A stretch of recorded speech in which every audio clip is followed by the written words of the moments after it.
आधुनिक भारत, इसकी मैं फर्स्ट क्लास ले चुकी हूँ। किसी ने नहीं देखी है तो link in the description box. आज हम उससे आगे पढ़ना शुरू करेंगे। उस फर्स्ट क्लास में उम्मीद करती हूँ आपका एक बेस बन गया होगा, जिसमें मैंने आपको बताया था कैसे अंग्रेज इंडिया पर हावी होने शुरू हुए और इंडिया जो है पूरी तरह से उनका गुलाम बन गया। मैं आपको पढ़ा चुकी हूँ, थोड़ा सा 5 मिनट का पिछला रिवीजन करते हैं। मैंने आपको पिछली क्लास में बताया था कि मध्यकालीन भारत में भी हमारे ऊपर विदेशी ने आकर आक्रमण किए, जिसमें हम मेनली मुगल, अकबर, औरंगजेब ये सबके नाम लेते हैं। बट हम ये नहीं कहेंगे हम उनके गुलाम बने, क्योंकि उन्होंने हमारे देश का पैसा हमारी ही जनता के ऊपर लगाया। जो भी बड़ी बड़ी बिल्डिंग्स का निर्माण किया गया, लाइक ताजमहल, लाल किला, वो सब आज भी इंडिया में ही है और आज भी गवर्नमेंट जो है उनसे एक अर्निंग का सोर्स बना हुआ है।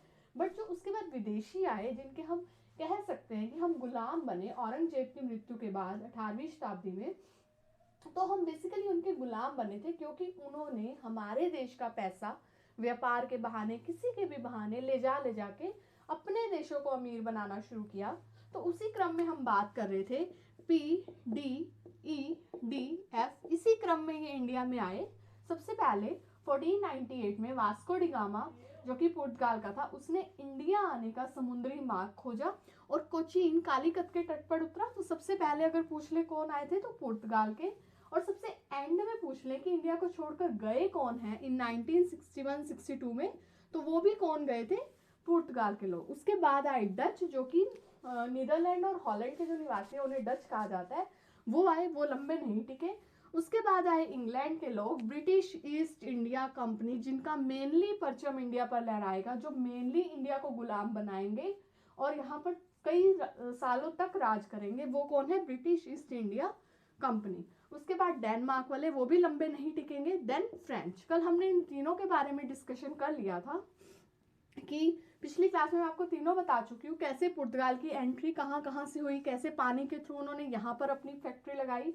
उसके बाद डच वाले आए, जिन्होंने इसकी अपोजिट डायरेक्शन में आंध्र प्रदेश में अपनी फैक्ट्री लगाई, मसूलीपट्टनम में। उसके बाद जो है कैप्टन हॉकिंस आता है, जो कि जहांगीर से परमिशन लेता है, और सवाली की लड़ाई होती है 1612 में, जिसमें सबसे पहले तो डच पुर्तगाल पर हावी होते हैं। उसके बाद जो है BEIC इनको पानी में हरा देते हैं। हिंद महासागर के स्वामी जी ने कहा जाता था, वहां पर इनकी लड़ाई होती है और ये हार जाते हैं। और उसके बाद सारा साफ नजर आने लगता है कि इंडिया पर किसका राज होगा, BEIC का। देन उसके बाद आज जो हम बात करेंगे वो हम करेंगे डेनमार्क, और उसके बाद फ्रांसीसी। डेनमार्क भी लंबे नहीं टिकेंगे, जो फ्रांस के लोग हैं वो टक्कर लेंगे किससे, BEIC से। तो जब पुर्तगालियों की लड़ाई होती है, स्वाली की लड़ाई, जिसमें रेड ड्रैगन शिप का यूज होता है, तो उसके बाद वो गोवा तक सिर्फ सिमट कर रह जाते हैं। मैंने आपको नूना डू किना के बारे में भी बताया था, जिन्होंने अपने फोर्ट बनाए थे, कहाँ पर, दमन और दीव में। उसके बाद जब इन पुर्तगाली क्या गेम खेलते हैं, अपनी रानी की शादी किसके साथ करवा देते हैं, इनके चार्ल्स सेकंड के साथ, जो कि मुंबई दहेज में दिया जाता है। तो कैसे आप देखोगे कि मुंबई पर भी इनका कब्जा हो गया, गुजरात पर भी कब्जा हो गया। आज हम पढ़ेंगे प्लासी और बक्सर का युद्ध, जो कि मेनली एग्जाम में क्वेश्चन पुट करते हैं। तो वो कब हुआ, किसके बीच में हुआ, उसका क्या बेनिफिट हुआ, उसके थ्रू कौन कौन से एरिया पर कब्जा BEIC ने कर लिया, उसके बारे में डिटेल में पढ़ेंगे। तो वीडियो को एंड तक देखना। फिर उसके बाद जब डच की लड़ाई होती है, BEIC और डच बेदरा की लड़ाई होती है, जिसमें डच हार जाते हैं और वो यहाँ से चले जाते हैं। अब पुर्तगाल तो यहाँ पर बैठे हैं, लेकिन BEIC अपना और एरिया को बढ़ाना शुरू कर देते हैं। अब हम आगे आज पढ़ेंगे डेनमार्क की एंट्री और फ्रांसीसी की एंट्री। अब डेनमार्क के लोग आएंगे, लेकिन यहाँ पर बहुत लंबे नहीं टिकेंगे। अपना सब कुछ जो है वो अंग्रेजों को ही देकर चले जाएंगे। जब वो आकर देखते हैं कि यहाँ पर तो ऑलरेडी BEIC बहुत ज्यादा अपना फैलाव बनाकर बैठी है, तो वो बहुत ज्यादा नहीं टिकते। उसके बाद फ्रांसीसी जो आते हैं वो टक्कर लेते हैं किससे, BEIC से। अब फ्रांसीसी डी एक 1600 उसमें आता है, 1651 आई थिंक में आएगा। और वो क्या करेगा, एक वेंकटप्पा इंडियन लोकल राजा था, उसका नाम कहीं हिस्ट्री में नहीं मिलता। उसको बोलता है, मद्रास जो उस टाइम पर खाली पड़ा था, काफी इंडिया में बहुत सारी जमीन खाली पड़ी थी, आबादी बहुत कम थी और सारे की मिट्टी बहुत ज्यादा उपजाऊ होती थी। तो वो उसको बोलता है कि ये आपकी जो जमीन पड़ी है मद्रास चेन्नई वाली साइड, ये मुझे दे दो और मैं इसके बदले आपको कुछ पे करूंगा। तो राजा भी सोचते थे चलो खाली जमीन पड़ी है, हम इसको दे देते हैं और कुछ ना कुछ इससे अमाउंट आना शुरू होगा। तो ऐसे करके उन्होंने बहुत कम पैसे में जो है मद्रास को ले लिया। मुंबई उन्हें दहेज में मिल चुका, मद्रास भी मिल गया, दो बहुत बड़े बड़े एरिया उन्हें मिल गए। और वो मद्रास में क्या बनाते हैं, सेंट जॉर्ज नाम का एक किला, अपना फोर्ट स्थापित कर लेते हैं, जिन्हें वो अपना मेनली मुख्यालय बना लेते हैं कि वो वहीं पर रहेगा। इसी तरह से अब बात करेंगे शाह शुजा, जो कि औरंगजेब का भाई था। 1651 में वो क्या करता है, बंगाल का विशेषाधिकार दे देता है, और उसी में फर्रुख सियर नाम का भी राजा था, जिसकी की बीमारी को ठीक करते हैं, कोई बीएससी का डॉक्टर होता है, वो उसकी बीमारी को ठीक करता है। तो बंगाल का जो टैक्स था वो माफ हो जाता है, और विशेषाधिकार जो है वो बीईआईसी को मिल जाता है। मुंबई उन्हें मिल गया, मद्रास उन्हें मिल गया, इसके अलावा कलकत्ता भी उन्हें मिल जाएगा। ऐसे साउथ की जो पूरी की पूरी बेल्ट पर कब्जा कर लेंगे। 1707 में औरंगजेब की जिस टाइम पर मृत्यु होती है, उस टाइम जो है बंगाल में एक दीवानी इकट्ठी करने का काम कर रहा था मुर्शिद अली खान, जिनका नाम था, ये आपको एग्जाम में देखने को मिल सकता है, मुर्शिद अली खान। तो उसके ही महज 10 साल बाद, उसकी मृत्यु के महज 10 साल बाद 1717 में वो क्या करता है, वो कहता है कि जो औरंगजेब के बेटे थे बहुत ज्यादा लायक नहीं थे, कि बंगाल का जो टैक्स है वो मैं वहां क्यों भेजूं, क्योंकि मुगलों के टाइम पे अगर हम बात करें तो जो बंगाल था बहुत ही रिच प्रांत जिसे हम कहेंगे वो था, क्योंकि यहाँ पर आपको पता है गंगा यमुना ब्रह्मपुत्र उनका पूरा का पूरा एक संगम देखने को मिलता है, और जलोढ़ मिट्टी है जो कि चावल की खेती के लिए, जूट की खेती के लिए बहुत अच्छी मानी जाती है। तो कितने ही आए विदेशी जिन्होंने इंडिया को लूटा, चले गए, पर इंडिया की मिट्टी ही इतनी उपजाऊ है, सोना चांदी का कपास, खनिज पदार्थ, कच्चे पदार्थ, खेती, ये सब कुछ इंडिया में उपलब्ध था। तो इसीलिए इंडिया में बहुत ज्यादा पैसा था, इंडिया वालों को फर्क ही नहीं पड़ रहा था। तो क्या हुआ, सबसे ज्यादा रिच एरिया जो था वो बंगाल था, और मुर्शिद अली खान वहां का दीवान था औरंगजेब की मृत्यु के बाद। लेकिन 10 साल बाद ही उसने क्या सोचा कि मैं यहाँ पर क्यों टैक्स भेजूं दिल्ली में, उसने वो टैक्स भेजना बंद कर दिया और खुद स्वायत्त शासन बनकर बैठ गया, मतलब अपना इंडिपेंडेंट राज ले लिया और खुद ही उस पर राज करने लग गया। लेकिन उसके बाद जो है इसके बेटे बहुत ज्यादा लायक नहीं थे, फिर इसका हेड जो बनता है वो दामाद बनता है, अलीवर्दी खान जिनका नाम था, उनको जो हेड बनाया जाता है, सॉरी वो अपने दामाद को हेड बनाता है, लेकिन उसका दामाद भी बहुत ज्यादा लायक नहीं था, वो उसे संभाल नहीं पाया। तो अलीवर्दी खान जो है छीन कर वो गद्दी को, बंगाल की गद्दी को ले लेता है। उसके बाद अलीवर्दी खान की भी 3 बेटियां थी। अब हम प्लासी की लड़ाई की तरफ जा रहे हैं, तो इसे ध्यान से सुनते हुए चलना।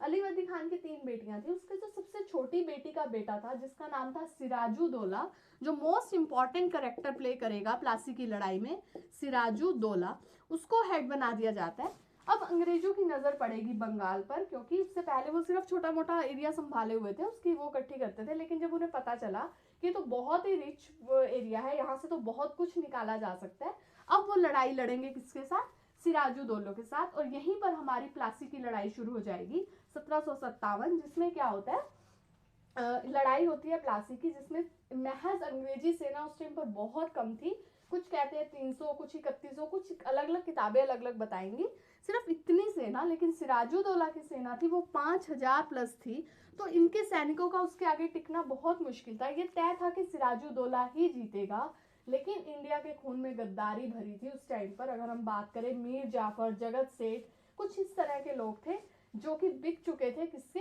अंग्रेजी बीईआईसी के सैनिकों के थ्रू।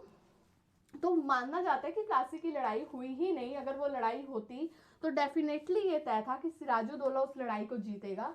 लेकिन फिर क्या होता है, सिराजुद्दौला इसमें लड़ाई में मारा जाता है और बीईआईसी जीत जाती है और बंगाल पर भी कब्जा कर लेती है। अब आप देखोगे साउथ की पूरी बेल्ट पर इंडियंस भी इंग्लैंड के लोग हावी होते जा रहे हैं। अब ऊपर ऊपर के बचे हैं जो कि आंग्ल सिख युद्ध, और इससे वो उस पर भी कवर अप कर लेंगे। इसके बाद हम लड़ाई देखेंगे बक्सर की लड़ाई, वो कैसे होती है, इसे ध्यान से सुनना, इस वीडियो को 1 से 2 बार, आपको ये सारी की सारी चीजें जो है क्लियर होती हुई जाएंगी। अब मीर जाफर और जगत सेठ जो है वो लड़ाई होती है, वो गद्दारी करते हैं। अब वो किस लालच में वो गद्दारी करेंगे, मीर जाफर को जो है एक नाम पे जो है बंगाल का हेड बना दिया। बीईआईसी खुद तो हेड बनकर नहीं बैठेगी, वो सिर्फ वहां से टैक्स लूटने का काम करती थी, किसी भी तरह से यहाँ से व्यापार हो, पैसा आए और वो अपने अपने जो खजाने हैं वो भरते जाएं। तो क्या हुआ, मीर जाफर को जो है हेड बना दिया गया वहां का, लेकिन वो एक टेम्परेरी हेड था। कहते हैं कि इस लड़ाई के बाद 3 करोड़ रुपए, अप्रोक्सीमेट 3 करोड़ रुपए मीर जाफर से ही लिए थे, किसने, बीईआईसी ने। इसके छोटे छोटे आदमी भी आकर मीर जाफर से बहुत ज्यादा पैसा खाने लगे। तो जब मीर जाफर को लगा कि मुझे तो सिर्फ एक नाम का हेड बनाया गया है, मुझे कुछ इसमें बेनिफिट नहीं हो रहा है, सारा टैक्स ये लेते हैं, तब उसने क्या किया, जब विरोध करना शुरू किया तो मीर जाफर को हटा दिया और उसकी जगह पर कौन आता है, मीर कासिम। मीर कासिम को बंगाल का हेड बनाते हैं, लेकिन ये थोड़ा सा एक्टिव पर्सन है, ये लड़ना शुरू करेगा अपने लिए, इंडिया के लिए लड़ना शुरू करेगा। कौन, मीर कासिम। लेकिन जो बोलेगा उसे हटा दिया जाएगा।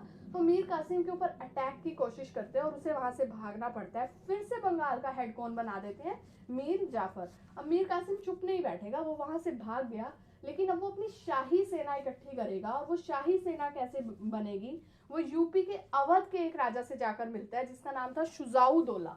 सिराजुद्दौला नहीं है, सिराजुद्दौला मारा गया प्लासी की लड़ाई में।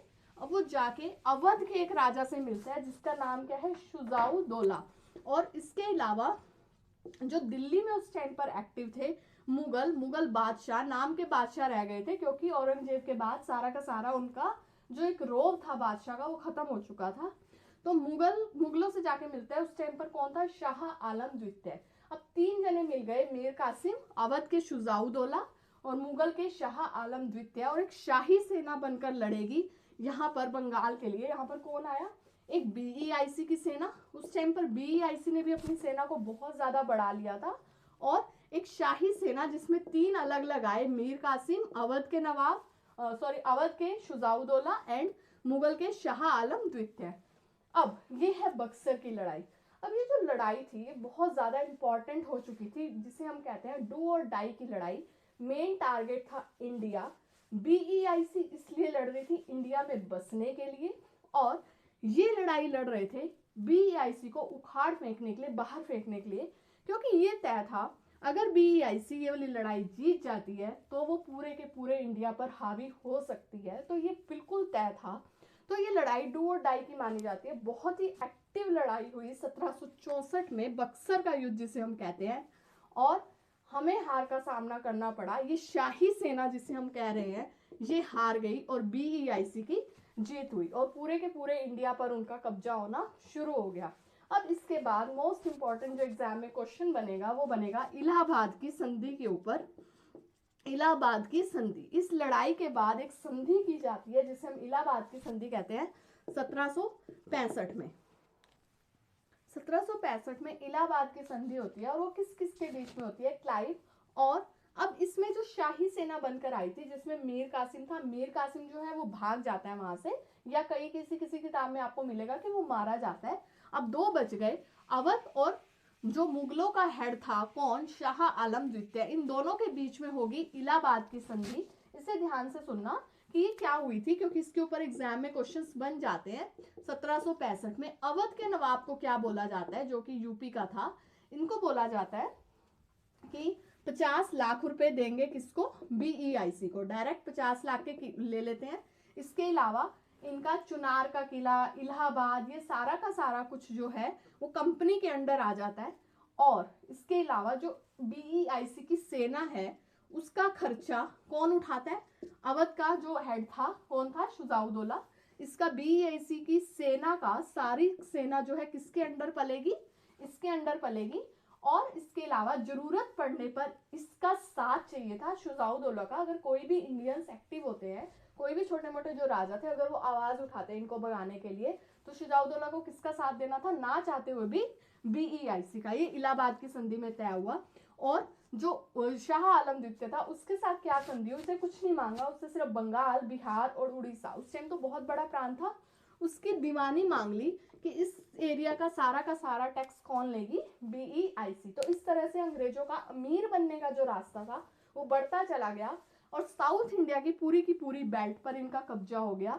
फिर जो युद्ध हुए वो कौन कौन से हुए, आंग्ल मराठा युद्ध, आंग्ल सिख युद्ध, उससे जो है नॉर्थ इंडिया की सारी बेल्ट भी इनको मिलती चली गई। और 100 साल पूरे होने से पहले ही बीईआईसी मतलब इंग्लैंड के जो लोग थे इंडिया पर पूरी तरह से हावी हो गए और इंडिया जो है उनका गुलाम बनता चला गया।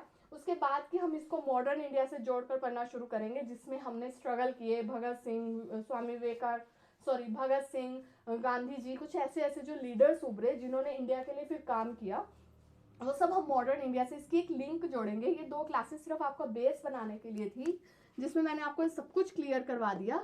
सबसे पहले पुर्तगाल के लोग आए, फिर डच आए, फिर इंग्लैंड आए। डच, इंग्लैंड और पुर्तगाल के लोगों बीईआईसी और इसमें लड़ाई हुई तो बीईआईसी जीती, स्वाली का युद्ध। उसके बाद डच और बीईआईसी में लड़ाई होती है बेदरा का युद्ध। देन डेनमार्क के आए, वो ज़्यादा लंबे नहीं टिके। उसके बाद फ्रांस और बीईआईसी टक्कर लेंगे, जिसे हम कहते हैं वांडी वाश का युद्ध, जो कि आपका 1760 में होगा। तो इस सारी चीज़ों को एक कड़ी बनाकर याद करते हुए चलना। इसके बाद किसी भी बुक में से पढ़ना। मैंने आपको 3 युद्ध मेनली बताए। स्वाली का युद्ध जो कि हुआ पुर्तगाल और बीईआईसी के बीच में, जिसमें रेड ड्रैगन शिप का यूज़ किया गया। उसके बाद हुआ बेदरा का युद्ध डच और बीईआईसी के बीच में, फिर फ्रांसीसियों ने टक्कर ली, जिसमें हुआ वांडी वाश का युद्ध, जिसमें फिर बीईआईसी ही जीती। प्लासी का युद्ध, बक्सर का युद्ध। तो ये सारे के सारे इनमें से एग्जाम में क्वेश्चंस बनते हैं। इस वीडियो को 1 से 2 बार सुनना और उसके बाद किसी भी कोई भी हिस्ट्री की बुक उठा के इस टॉपिक को अच्छे से तैयार कर लेना। ये मॉडर्न इंडिया पढ़ने से पहले का जो बेस है वो बनाया है। इसके बाद हम इसको आगे फर्दर क्लासेस को जोड़ते हुए चलेंगे। और अगर आपको मेरी वीडियो अच्छी लगी है तो इसे लाइक जरूर करना, साथ ही मेरे चैनल को सब्सक्राइब करके बेल आइकन पर प्रेस कर लेना for latest update. Thank you so much for watching.